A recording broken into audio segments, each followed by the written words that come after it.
नमस्ते, मेरा नाम रुचि है। हम आज आपकी समकालीन विश्व की राजनीति के पाठ 2 ध्रुवीयता के अंत के बारे में पढ़ेंगे। पाठ शुरू करने के पहले मैं चाहूंगी हो सके तो आप पेन, पेंसिल, नोटबुक, कॉपी के साथ बैठिए ताकि आपको जो पसंद आए उसके बारे में आप लिख सकें, नोट बना सकें। मैंने इस वीडियो में आपकी किताब के वाक्य और वाक्यांशों को कॉपी किया है। कॉपी करने में कुछ-कुछ वाक्य अधूरे रह गए होंगे। तो मैं चाहूँगी कि आप इस वीडियो को देखने के बाद इस पाठ को पढ़िए, चाहे जिसमें पढ़िए mobile, laptop, phone, hard copy जो आपके पास हो उसमें पढ़िए। अंत में मैं चाहूँगी कि आप सुझाव दीजिए ताकि हम इन वीडियोज़ को आपके सुझावों के अनुसार और आपके लिए उपयोगी बना सकें। पाठ की ओर चलते हैं। सबसे पहले इस चित्र को देखिए। कहीं का नक्शा लगता है, वो नक्शा जिसमें रशिया है, पोलैंड है, France, Spain, Germany, United kingdom सब कुछ है। तो हाँ, ये वर्तमान यूरोप का नक्शा है। यह भूमि विश्व की बहुत महत्वपूर्ण भूमि है क्योंकि यहीं से औद्योगिक क्रांति शुरू हुई, प्रथम विश्व युद्ध शुरू हुआ, द्वितीय विश्व युद्ध, शीत युद्ध और हमारे पाठ की पृष्ठभूमि भी यहीं से बनती है। अब हम इसी नक्शे को विश्व के परिप्रेक्ष्य में देखेंगे। ये रशिया है, एशिया, अफ्रीका देखिए कितने पास-पास हैं और अमेरिका, ब्राज़ील कितने दूर है समुद्र के पार। हम राजनीति पढ़ रहे हैं। राजनीति में भूगोल और इतिहास समाहित है। कैसे?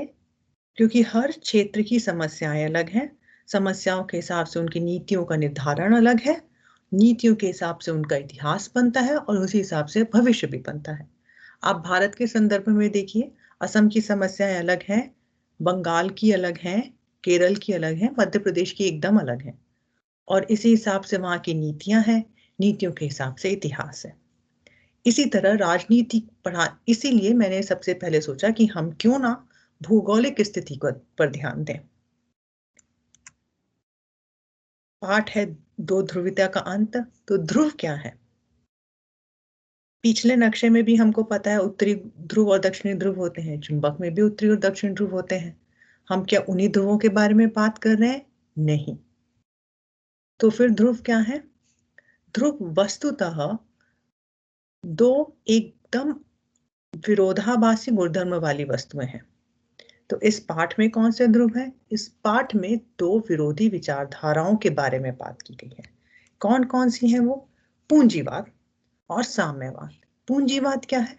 पूंजीवाद वो आर्थिक प्रणाली है जिसमें उत्पादन के साधन पर निजी स्वामित्व होता है, यानी मेरी फैक्ट्री, मेरा खेत, मेरा घर, मेरी दुकान। साम्यवाद क्या है? साम्यवाद जो है समाज के समता मूलक सिद्धांत पे बना है, यानी कि वस्तु पे मैं मेरा नहीं, समाज का आधिपत्य हो। साम्यवाद जो है 1917 की रूसी क्रांति के बाद अस्तित्व में सोवियत गणराज्य के जरिए अस्तित्व में आया। सोवियत गणराज्य के जरिए साम्यवाद को पारित करने का एक सचेत रूप से बहुत बड़ी कोशिश की गई। अब ये देखिए, यह क्रांति 1917 की जो रूसी क्रांति थी वो पूंजीवाद व्यवस्था के विरोध में ही हुई थी और इसीलिए रिस रिसोर्सेस पे, संसाधनों पे पूरे समाज के बंटवारे की बात कही गई। दूसरे विश्व युद्ध के बाद पूर्वी यूरोप के देशों में रशिया का असर पड़ा और उन लोगों ने मिलकर सोवियत गणराज्य की स्थापना की। इन्हें ही समाजवादी खेमे या दूसरी दुनिया कहा जाता है। आजकल पहले की तरह 2 ध्रुव नहीं है, तो वो ध्रुव कहाँ गए? यह आपके पाठ का पहला पेज है। यह चित्र बहुत ही महत्वपूर्ण चित्र है जिसमें बहुत सारे लोग एक दीवार के सामने खड़े हैं। ये दीवार बर्लिन की दीवार है जिसने पूर्वी और पश्चिमी जर्मनी को अलग कर दिया था। 1961 में बनी थी और 9 नवंबर 1989 को जनता ने इस दीवार को तोड़ दिया था। यह साम्यवादी शक्तियों के पतन का एक और महत्वपूर्ण घटना थी। ये दीवार टूट रही थी और दुनिया की सभी ताकतें, सभी देश इसको बैठ के देख रहे थे। कोई भी जनता को रोक नहीं पाया। तो अब सोचना ये है कि सोवियत संघ की प्रक्रिया क्या थी और विघटन क्यों हुआ। सोवियत संघ सिद्धांत पे अच्छा बना था कि संसाधनों पर समाज का अधिकार होगा, लेकिन समाज का अधिकार होगा तो संसाधनों को बांटेगा कौन? किस तरह समाज के हर एक व्यक्ति के पास संसाधन बराबरी से पहुंचेंगे? तो उसके लिए नौकरशाहों का सहायता ली गई। धीरे धीरे सोवियत प्रणाली पर नौकरशाही का शिकंजा कसता चला गया और नौकरशाह सत्तावादी होते गए।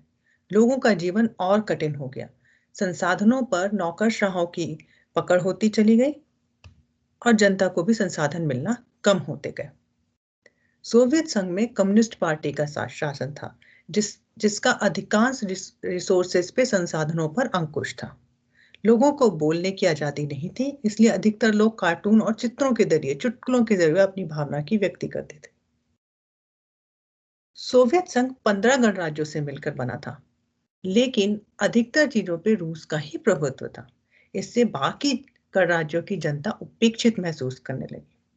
आपने पढ़ा होगा कि शीत युद्ध में सोवियत संघ ने अमेरिका से सोवियत संघ और अमेरिका के बीच में हथियारों की दौड़ हुई। दोनों ने बहुत बड़े बड़े हथियार बनाए। इसकी कीमत सोवियत संघ को बहुत भारी कीमत चुकानी पड़ी।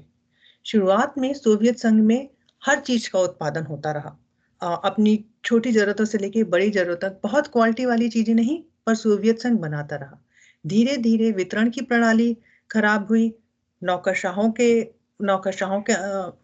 अधीनस्थ होती गई, नौकरशाहों की गिरफ्त में आती गई, लोगों तक सामान मिलना बंद हो गया। धीरे धीरे मांग और पूर्ति में गैप आने लगा। मांग बढ़ती गई, पूर्ति कम होती गई।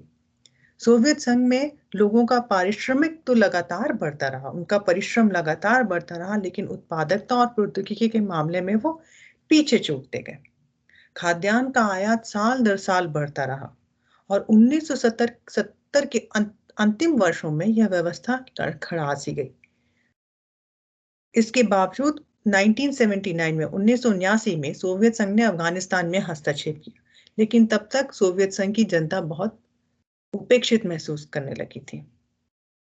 1980 के दशक में सोवियत संघ की कम्युनिस्ट पार्टी में सोवियत संघ में इस बात की जरूरत महसूस करने जाने लगी कि शायद हमें अपनी प्रणाली में सुधार या बदलाव की जरूरत है। मिखाइल गोर्बाचोव कम्युनिस्ट पार्टी के महासचिव बने और उन्होंने सुधारों को लाने की कोशिश की। उन्होंने लोकतांत्रिक ढांचे को लाने की कोशिश की और इससे सोवियत संघ के विघटन की गति और तेज हो गई। मिखाइल गोर्बाचोव की इन नीतियों का कम्युनिस्ट पार्टी के नेताओं ने विरोध किया। जो नौकरशाह, जिनके हाथ में सारे रिसोर्सेस थे, उन्होंने विरोध किया। सन 1951 में दिसंबर में बोरिस येल्त्सिन के नेतृत्व में सोवियत संघ के 3 बड़े गणराज्य रूस, यूक्रेन और बेलारूस सोवियत संघ से अलग हो गए और सोवियत संघ का विघटन शुरू हो गया। मतलब अगर हम संक्षेप में समझना चाहें तो सोवियत संघ की आर्थिक व्यवस्था खत्म होती गई, जिसके कारण लोगों में असंतोष बढ़ा और असंतोष बढ़ने के कारण सोवियत संघ का विघटन शुरू हुआ। अब हम इसके आगे का अगला वीडियो में देखेंगे। Thank you.